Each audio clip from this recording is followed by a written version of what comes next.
So hi all welcome back to Pooja Ranganath vlogs. So guys ಎಲ್ಲೇ ಇದ್ರೆ guys ನೋಡಿ ಮಕ್ಕಳಿಬ್ರು ಹೊರಟಿದ್ದಾರೆ ಸ್ಕೂಲ್ಗೆ. ಒಂದು ಗುಡ್ಸ್ಲು ಒಂದಿದು ಪಾಪು ಮನ್ಕಮಕ್ಕೆ ಮನ್ಕೊಳಕ್ಕೆ ನೋಡಿ ಹೊರಟಿದ್ದಾರೆ. ನಾವು ಸ್ವಲ್ಪ ಕೆಲಸ ಇತ್ತು ತಿಂದು ಹೋಗೋಣ ಅಂತಂದು ಹೊರಟಿದ್ದೀವಿ. ಅವ್ರನ್ನ ಸ್ಕೂಲಿಗೆ ಬಿಟ್ಬಿಟ್ಟು ಇನ್ನೇನು ವ್ಯಾನ್ ಬರೋ ಟೈಮ್ ಆಯಿತು. ನಾವೇನೋ ತಿಂಡಿ ತಿಂದ್ಕೊಂಡು ಹೊರಡೋದೆ. ಸೊ ಗೈಸ್ ನೋಡಿ ಹೋಗ್ತಾ ಇದ್ದೀವಿ. ಇವಾಗಂತೂ ಎಲ್ಲಿ ನೋಡಿದ್ರು ಅಡಿಕೆ ಸಸಿ ಮತ್ತು ರೇಷ್ಮೆ ಇದೆ ಜಾಸ್ತಿ, ಎಲ್ಲಿ ನೋಡಿದ್ರು ಅದೇ ಕಾಣಿಸ್ತೈತೆ. ರಾಗಿ ಬೆತ್ತ ಕಡಿಮೆನೇ ಆಗ್ಬಿಟ್ಟೈತೆ ಈಗ. ಸೊ ಗೈಸ್ ಮನೆ ಕಡೆ ಹೋಗ್ತಾ ಇದ್ದೀವಿ, ಕೆಲಸ ಮುಗೀತು.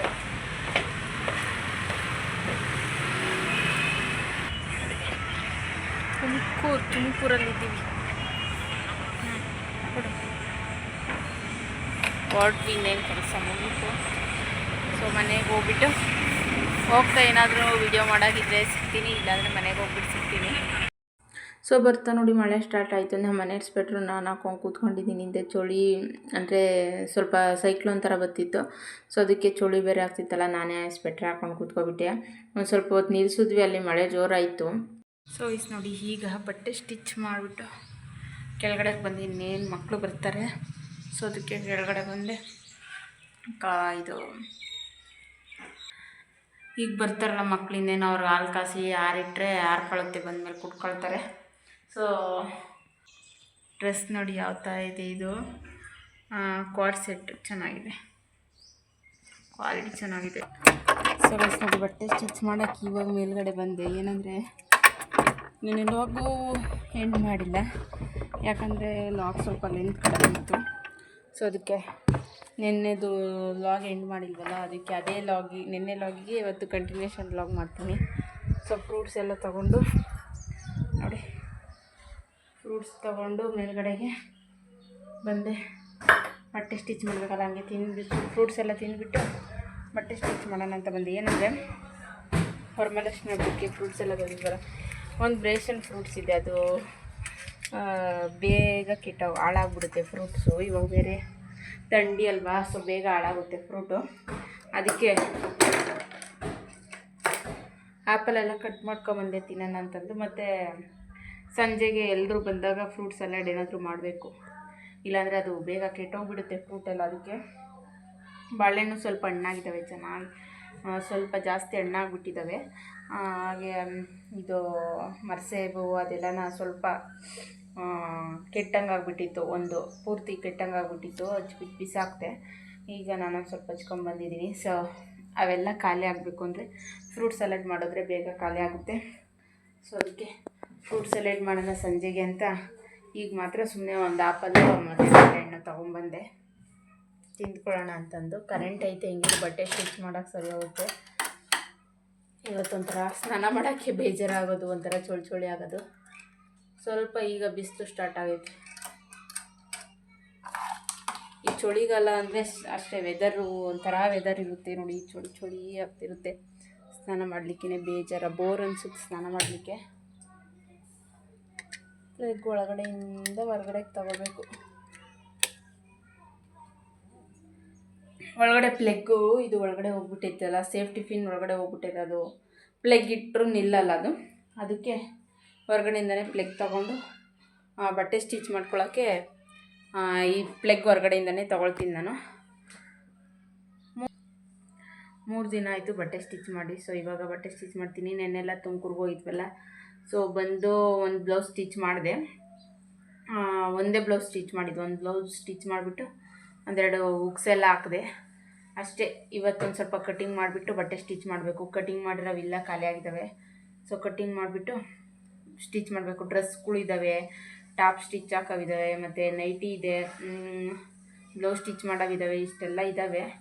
ನೋಡೋಣ, ಫಸ್ಟು ಈ ಟಾಪು ಮತ್ತು ನೈಟಿ ಸ್ಟಿಚ್ ಮಾಡೋವೆಲ್ಲ ಮುಗಿಸ್ಬಿಟ್ರೆ ಆಮೇಲೆ ಬ್ಲೌಸ್ ಕಟ್ಟಿಂಗ್ ಮಾಡಿ ಬ್ಲೌಸ್ ಸ್ಟಿಚಿಂಗ್ ಮಾಡೋಕ್ಕೆ ಸರಿ ಹೋಗುತ್ತೆ. ಸೊ ನೋಡಿ ಸಲಾಡ್ ಮಾಡೋಣ, ಫ್ರೂಟ್ ಸಲಾಡ್ ಮಾಡೋಣ ಅಂತಂದು ರೆಡಿ ಮಾಡ್ಕೊಳ್ತಾ ಇದ್ದೀನಿ. ನೋಡಿರಿ ಬಾಳೆಹಣ್ಣು ಆದರೆ ಯಾವ ಥರ ಕಪ್ಪಾಗಿದೆ ಅಂತಂದು, ಕಪ್ಪಾಗ್ತಾ ಇದೆ. ಮತ್ತು ಫ್ರೂಟ್ಸನ್ನು ಕೆಟ್ಟೋಗ್ಬಿಡ್ತವೆ ಜಾಸ್ತಿ ದಿನ ಇಟ್ಟರೆ ಅಂತಂದು ಫ್ರೂಟ್ ಸಲಾಡ್ ಮಾಡೋಣ ಅಂತಂದು. ಇನ್ನು ಸ್ವಲ್ಪ ಇದ್ದಾವೆ, ಅವನ್ನ ಹಂಗಿಟ್ಟಿದ್ದೀನಿ. ಇವಾಗ ಒಂದು ಟೈಮ್ ಮತ್ತೆ ಅಲ್ಲ ನಂಗೆ ಅದನ್ನ ಏನು ಏನು ಶೇರ್ ಮಾಡಿದ್ರು ಲೈಕ್ ಮಾಡಿ ಶೇರ್ ಮಾಡಿನೆ. ಅವಾಗಲೇ salad, fruit salad. Fruit salad ಗೊತ್ತು ನಂಗೆ ಮಾಡೋದು. ಹೆಂಗೆ? ಹಚ್ಚಿ ಎಲ್ಲ ಇದನ್ನ ಒಂದು ಸುಳ್ಕಂಡಿ ಹಚ್ಚಿ ಎಲ್ಲ ಇದು ತಿರ್ಗಿಸಿ ಅದಕ್ಕೆ ಕುಕ್ಕರ್ ಹಾಕಿ ತಿರ್ಗಿಸ್ಬೇಕು ಅಷ್ಟೇ ಆಗೈತಲ್ಲ. ಅವನಪ್ಪ ಮಾಡ್ಕೊಬಿಟ್ಟ ನೀವು ಎಲ್ಲ ಹಚ್ಬಿಟ್ಟು ಮಿಕ್ಸ್ ಮಾಡಿ ಹಾಕೊಂಡು ತಿನ್ನೋದು ಅಂತ ಹೇಳ್ತಾನೆ. ಸೊ ಫ್ರೂಟ್ ಸಲಾಡು ಏನಂದರೆ ಫ್ರೂಟ್ ಜಾಸ್ತಿ ಇದ್ದರೆ ಸಲಾಡ್ ಮಾಡಿದ್ರೆ ಬೇಗ ಖಾಲಿ ಆಗುತ್ತೆ. ಹಂಗೆ ತಿನ್ನೋಕ್ಕೆ ಅಂದರೆ ಅಷ್ಟಾಗಿ ಜಾಸ್ತಿ ಇಷ್ಟಪಡಲ್ಲ. ಇವು ಒಂದಿನ ತಿಂತಾರೆ, 2 ದಿನ ತಿಂತಾರೆ. ಡೈಲಿ ಫ್ರೂಟ್ಸ್ ತಿನ್ನಬೇಕು ಅಂದರೆ ಇಷ್ಟ ಆಗಲ್ಲ. ಮಕ್ಳಿಗೂ ಅಷ್ಟೇ. ನಮ್ಮ ದುಷಿಗಂತೂ ಒಂದು ತಿಂದರೆ ಒಂದು ತಿನ್ನಲ್ಲ, ಅದರಲ್ಲಿ ಒಂದೊಂದು ಬೇಡ ಅಂತಾನೆ. ಅದಕ್ಕೆ ಎಲ್ಲ ಮಿಕ್ಸ್ ಮಾಡಿಬಿಟ್ಟು ಮಾಡಿದ್ರೆ ತಿಂತಾರೆ ಎಲ್ಲರೂ ಅಂತಂದು ರೆಡಿ ಮಾಡ್ತೀನಿ. ನಮ್ಮ ಮನೆಗೆ ಪೈನಾಪಲ್ ಹಾಕಿದ್ರೆ ಅವ್ರು ತಿನ್ನಲ್ಲ, ಅದಕ್ಕೆ ನಮಗೆ ಮಾತ್ರ ಮಾಡ್ಕೊಳ್ತಿದ್ದೀನಿ. ನಮ್ಮ ಮನೇಲಿ ಹಂಗೆ ಇರಿಸಿದ್ದೀನಿ, ಅವ್ರು ಹಂಗೆ ತಿನ್ಕೊಳ್ತಾರೆ. ಸೊ ನಮಗೆ ಮಾತ್ರ ಫ್ರೂಟ್ ಸಲಾಡ್ ಮಾಡ್ತಿದ್ದೀನಿ ಒನ್ ಟೈಮಿಗಲ್ವಾ. ಸೊ ಸಾಕಿಷ್ಟು ಅಂತಂದು ಎಲ್ಲ ಅಂತಂದು ಸೊ ಇಸ್ ನೋಡಿ ಸಲಾಡ್ಗೆಲ್ಲ ಹಚ್ಚುತ್ತಾ ಇದ್ದೀನಿ. ನಾನು ಚಿಕ್ಕ ಮಗ ತಾಣ್ತಾನೆ ತಿಂತಾ ಇದ್ದಾನೆ ಸರಿ ಅಂತಂದು ಆಪಲ್ ಹಚ್ಚಿಟ್ಟಿದ್ನಲ್ಲ. ಸೊ ಮಧ್ಯಾಹ್ನ ಹಚ್ಚಿಟ್ಟಿದ್ದೆ, ತಿಂದ್ರಪ್ಪ ಅಂತಂದು. ಅಲ್ಲ, ಸಂಜೆ ಹಚ್ಚಿಟ್ಟಿದ್ದೆ, ಅವ್ರು ಸ್ಕೂಲಿಂದ ಬಂದಮೇಲೆ ತಿಂದರೆ ಅಂತಂದು ತಿಂದಿರಲಿಲ್ಲ. ಸೊ ಅದನ್ನು ಹಂಗೆ ಹಚ್ಬಿಟ್ಟು ಹಾಕೋಣ ಅಂತ ಹಚ್ಚುತ್ತಾ ಇದ್ದೀನಿ. ಇವಾಗ ಬೇರೆ ಥಂಡಿ ಆಗಿರೋದ್ರಿಂದ ಫ್ರೂಟ್ ಸಲಾಡ್ಗೆ ಐಸ್ ಕ್ರೀಮು ಮತ್ತು ಕಸ್ಟರ್ಡ್ ಪೌಡರ್ ಎಲ್ಲ ಹಾಕ್ಬಿಟ್ಟು ರೆಡಿ ಮಾಡಿದ್ರೆ ಚೆನ್ನಾಗಿರುತ್ತೆ ಸಲಾಡ್. ಅದು ಮಾಡೋದು. ಬಟ್ ಏನು ಇವಾಗ ಥಂಡಿ ಕೋಲ್ಡ್ ಅಲ್ವಾ, ಸೊ ಅದಕ್ಕೆ ಯಾವುದೇ ಥರ ಐಸ್ ಕ್ರೀಮ್ ಆಗಲಿ ಏನೂ ಬಳಸ್ತಿಲ್ಲ. ಹಂಗೆ ಮಾಡೋಣ ಅಂತಂದು ರೆಡಿ ಮಾಡ್ತಾಯಿದ್ದೆ. ಕಸ್ಟರ್ಡ್ ಪೌಡರ್ ಹಾಕಿ ಮಾಡಿದ್ರೆ ಫ್ರಿಡ್ಜಲ್ಲಿ ಇಕ್ಬೇಕು. ಸೊ ವೆದರ್ ಬೇರೆ ಚೇಂಜ್ ಆಗಿದೆ. ಆಮೇಲೆ ಮಕ್ಕಳಿಗೆ ಥಂಡಿ ಆಗಿಬಿಡ್ತೈತೆ, ನೆಗಡಿ ಕೆಮ್ಮು ಆಗಿಬಿಟ್ರೆ ಸೊ ಅವನ್ನ ಅವಾಯ್ಡ್ ಮಾಡೋದು ಸ್ವಲ್ಪ ಕಷ್ಟ ಆಗುತ್ತೆ. ಯಾವುದೇ ಸ್ವಲ್ಪ ಜ್ವರ ಬಂದ್ರೂ ಬೇಗ ಕಂಟ್ರೋಲ್ ಆಗಿಬಿಡುತ್ತೆ. ಬಟ್ ನೆಗಡಿ ಕೆಮ್ಮು ಆಯಿತು ಅಂದರೆ ಒಂದು ವಾರ ಆದರೂ ಹೋಗೋದೇ ಇಲ್ಲ ಅದು. ಅದಕ್ಕೆ ಬೇಡ ಅಂತಂದು ಹಂಗೆ ಸಲಾಡ್ ಮಾಡೋಣ ಅಂತಂದೆಲ್ಲ ಫ್ರೂಟ್ಸ್ ಎಲ್ಲ ಕಟ್ ಮಾಡಿಬಿಟ್ಟು ಇಟ್ಟಿದ್ದೀನಿ ನೋಡಿ. ಇದನ್ನು ಫ್ರೂಟ್ಸ್ ಕಟ್ ಮಾಡಿಬಿಟ್ಟು ಎಲ್ಲ ಯಾವ್ಯಾವ ಥರ ಫ್ರೂಟ್ಸ್ ಬೇಕೋ ನಮಗೆ ಯಾವುದು ಮನೇಲಿ ಇರುತ್ತೋ ಅದನ್ನೇ ಹಾಕೋಬೋದು. ನಮ್ಗೆ ಇದೇ ಬೇಕು ಅದೇ ಬೇಕು ಅನ್ನೋದೇನಿಲ್ಲ. ನಾನು ಯಾವ್ಯಾವ ಥರ ಫ್ರೂಟ್ಸ್ ಇದೆಯೋ ಎಲ್ಲ ಹಚ್ಕೊಂಡೆ. ಅದಾದಮೇಲೆ ಸ್ವಲ್ಪ ಪುದೀನ ಸೊಪ್ಪನ್ನು ಚಿಕ್ಕ ಚಿಕ್ಕದಾಗಿ ಕಟ್ ಮಾಡ್ತಾಯಿದ್ದೀನಿ. ಚಿಕ್ಕ ಚಿಕ್ಕದಾಗಿ ಕಟ್ ಮಾಡಿಬಿಟ್ಟು ಹಾಗೆ ನಿಂಬೆ ಹುಳಿನ ಹಿಂಡ್ಕೋಬೇಕು. ಒಂದು ಅರ್ಧ ಹೋಳು ನಿಂಬೆ ಹುಳಿ ಅಂಟ್ಕೊಂಡ್ರೆ ಸಾಕಾಗುತ್ತೆ. ಸೊ ನಿಮಗೆ ಬೇಕಾದರೆ ಯಾವ್ದು ಹುಳಿ ಜಾಸ್ತಿ ಬೇಕು ಅಂದರೆ ಹುಳಿ ಜಾಸ್ತಿ ಹಾಕ್ಕೊಳ್ಳಿ, ಇಲ್ಲಾಂದರೆ ಒಂದು ಮೀಡಿಯಮ್ ಬೇಕು ಅಂದರೆ ಒಂದು ಅರ್ಧ ಹೋಳಾದರೂ ಸಾಕು. ಮತ್ತು ಅದಲ್ಲದೆ ಮೂಸಂಬಿ ಹಾಕಿದ್ದೀನಲ್ಲ, ಸೊ ಮೂಸಂಬಿ ಸ್ವಲ್ಪ ಹುಳಿ ಇತ್ತು, ಸೊ ಅದಕ್ಕೆ ಕಡಿಮೆನೇ ಹಾಕ್ಕೊಳ್ತಾ ಇದ್ದೀನಿ ಹುಳಿನ. ಸೊ ಬೇಕು ಅಂದರೆ ಒಂದು ಅರ್ಧ ಇಂಚಷ್ಟು ಹಸಿಮೆಣ್ಸಿಕಾಯಿನ ಜಜ್ಜಿಬಿಟ್ಟು ಹಾಕ್ಕೊಂಡ್ರೆ ಚೆನ್ನಾಗಿರುತ್ತೆ ಇನ್ನು ಟೇಸ್ಟು. ಬಟ್ ನಾನು ಹಾಕ್ತಿಲ್ಲ. ಫ್ರೂಟ್ ಸಲಾಡ್ಗೆ ಖಾರ ಏನು ಅಷ್ಟು ಯೂಸ್ ಮಾಡಲ್ಲ ಯಾರೂ. ಬಟ್ ಖಾರ ಹಾಕಿದ್ರೆ ಈ ವೆದರ್ಗೆ ಚೆನ್ನಾಗಿರುತ್ತೆ ಅಂತಂದು ನಾನು ಹೇಳಿದ್ದಷ್ಟೇ. ಹುಳಿ ಹುಳಿಯಾಗಿ ಖಾರವಾಗಿ ಚೆನ್ನಾಗಿರುತ್ತೆ. ಸೊ ಈಗ ಸ್ಮಾಶ್ ಮಾಡ್ಕೊಂಡು ಇಟ್ಕೊಂಡಿರೋಂಥದ್ದು ಪುದೀನ ಸೊಪ್ಪು ಎಲ್ಲ ಹಾಕ್ಬಿಟ್ಟು ಮಿಕ್ಸ್ ಮಾಡ್ತಾಯಿದ್ದೀನಿ. ಇವಾಗ ರೆಡಿ ಮಾಡ್ತಾಯಿದ್ದೀನಿ. ಉಪ್ಪೇನೂ ಹಾಕಿಲ್ಲ, ಉಪ್ಪು ಅವಶ್ಯಕತೆ ಏನಿಲ್ಲ. ಬೇಕು ಅಂದರೆ ನೀವು ಹಾಕ್ಕೋಬೋದು. ನಾನು ಉಪ್ಪೇನೂ ಹಾಕಿಲ್ಲ, ಬರೀ ಪುದೀನ ಸೊಪ್ಪು ಮತ್ತು ನಿಂಬೆ ರಸ ಹಾಕಿ ಮಾತ್ರ ಮಿಕ್ಸ್ ಮಾಡ್ತಾಯಿದ್ದೀನಿ. ನಾವು ಫ್ರೂಟ್ಸ್ ಹಂಗೆ ಕಟ್ ಮಾಡಿ ತಿನ್ನೋದಕ್ಕೂ ಈ ಥರ ಸಲಾಡ್ ಮಾಡಿ ತಿನ್ನೋದಕ್ಕೂ ಟೇಸ್ಟ್ ಒಂಥರ ಡಿಫ್ರೆಂಟಾಗಿತ್ತು. ಒಂದ್ಸರಿ ಟ್ರೈ ಮಾಡ್ಕೊಂಡು ಚೆನ್ನಾಗಿತ್ತು ಟೇಸ್ಟು.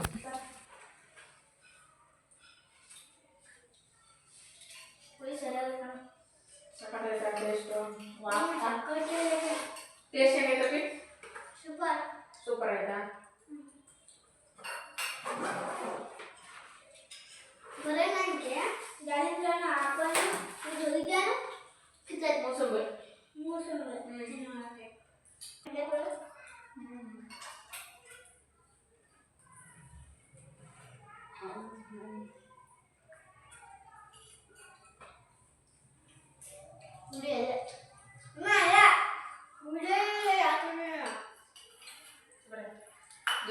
ಸೂಪರ್ ಐತೆ.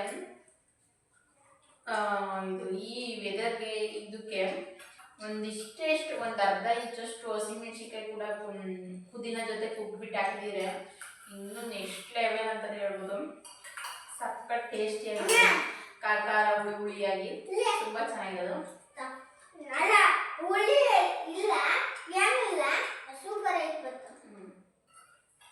ಒಂಥರ ಖಾರ ಹುಳಿ ಹುಳಿ ಥರ ಟೇಸ್ಟ್ ಸೂಪರ್ ಆಗಿರೋದು.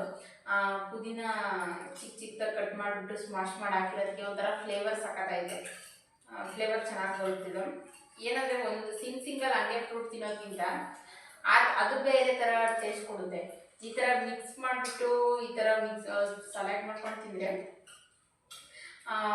ನಾವೇನೇನು ಫ್ರೂಟ್ಸ್ ಸಪ್ರೇಟ್ ಕಟ್ ಮಾಡಿ ಹಾಕಿರ್ತೀವಲ್ವ, ಸೊ ಎಲ್ಲ ಥರ ಫ್ರೂಟ್ಸ್ ಹಾಕಿರ್ತೀವಿ. ಒಂದೇ ಸ್ಪೂನಲ್ಲಿ ಎಲ್ಲ ಥರ ಫ್ರೂಟ್ಸನ್ನು ಮಿಕ್ಸ್ ಆಗೋ ಥರ ತೊಗೊಂಡ್ಬಿಟ್ಟು ತಿಂದರೆ ಸೂಪರ್ ಟೇಸ್ಟ್ ಕೊಡುತ್ತೆ. ಒಂದ್ಸರಿ ಟ್ರೈ ಮಾಡಿದೆ. ಸೂಪರ್. ಸಕ್ಕತ್ತಾಗಿದೆ. ಅದರಲ್ಲಿ ಪೈನಾಪಲ್ಲು ಪೈನಾಪಲ್ ಅನ್ಸುತ್ತೆ, ಅದ್ರಾಗೆ ಹುಳಿ ಹಾಕಿರ್ತಾರೆ, ಮೂಸುಂಬರಿ.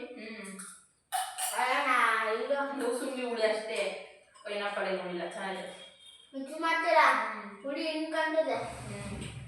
ಇದು ಈ ಪೈನಾಪಲ್ಲು ಮಧ್ಯೆ ಮಧ್ಯೆ ಪೈನಾಪಲ್ಲು ಮೂಸುಂಬಿ ಎಲ್ಲ ಸಿಕ್ಕಿರೋದಕ್ಕೆ ಒಂಥರ ಹುಳಿ ಫ್ಲೇವರು, ಮತ್ತು ಪೈನಾಪಲ್ದು ಫ್ಲೇವರ್ ಬರುತ್ತೆ ನೋಡಿ, ಅದು ಪುದೀನ ಫ್ಲೇವರು ಎಲ್ಲ ಮಿಕ್ಸ್ ಆಗಿಬಿಟ್ಟು ಒಂಥರ ನೆಕ್ಸ್ಟ್ ಲೆವೆಲ್ ಟೇಸ್ಟ್. ಅದು ಹೇಳೋಕ್ಕಾಗ್ತಿಲ್ಲ ಯಾವ ಥರ ಅಂತ, ಬಟ್ ಟೇಸ್ಟ್ ಮಾತ್ರ ಸೂಪರ್ ಇದೆ.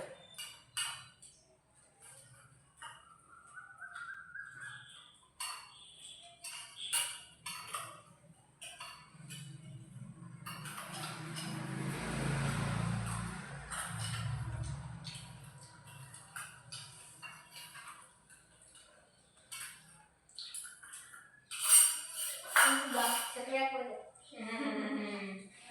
ಹುಳಿ ಜಾಸ್ತಿ.